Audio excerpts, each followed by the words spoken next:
So I know gasoline is sky high, every gas station on the corner. Therein, though, actually lies a major problem for the appeal of internal combustion engines, right? I mean, there is a gas station on every corner.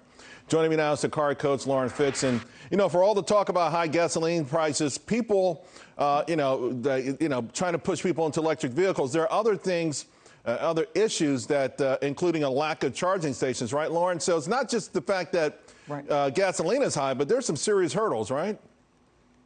Absolutely, and I just want to qualify up front. I'm not anti-EV, I'm pro-truth, and I want people to know the facts before they make these transitions thinking, oh, this is the smartest choice, the government's promoting it. But that doesn't necessarily mean it's a good thing, because there's a lot of pollution involved, and there's a lot of factors that people don't realize if they're going to purchase an electric vehicle, including charging stations.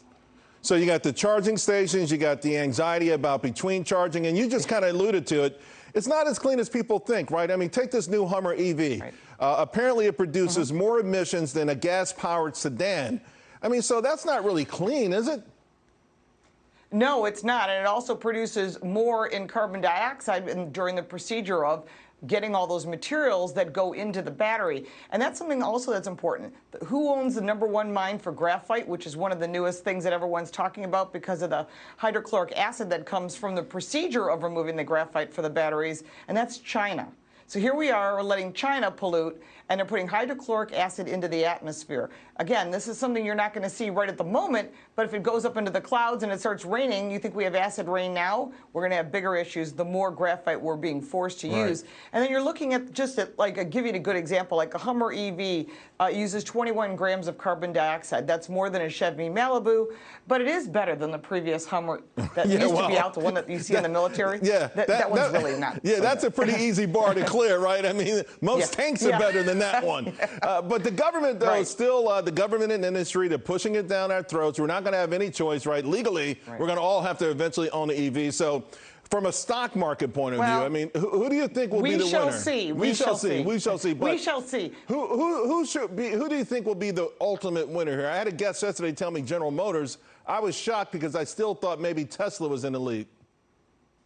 Well, Tesla is in the lead. They have the least amount of problems. J.D. Power has put out a survey of all their customers, people that filled out the surveys, and they found that there were more problems with plug-in hybrids and EVs than there were with internal combustions. Per 100, it was almost 2.5 times more. So people that have these vehicles, if they're frustrated, they can't find charging, they don't understand how these things work, and the constant adjustment of how many miles are left based on so many different factors, that frustrates people. But remember, the government was pushing asbestos and lead paint for a long time, as well as other things like Alestra, and they're like, oh yeah, that wasn't a good idea. We're not going to do that anymore. I have a feeling that in the end, electric vehicles will be part of the mix, but you're going to see a lot more on e-gas. It was just a release today from Porsche that e-gas, which is totally synthetic, is coming. It's going to be more expensive initially, but once it's out there, they're expecting 20% of their fleet to operate on synthetic gasoline. So I think we're going to see that. That's a partnership with ExxonMobil. Plus, we're looking at other things, including renewables.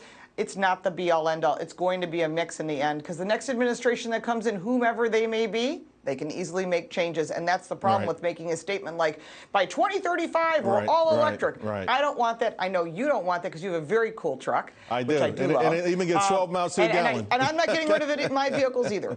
All right. And by the way, I'm waiting for the autonomous vehicle. That's what I'm looking forward to. Lauren, I got to let you go. I'm not into amusement rides. No, I know. But at least you know what? You can take a nap. All right, I want to bring it now. See you soon.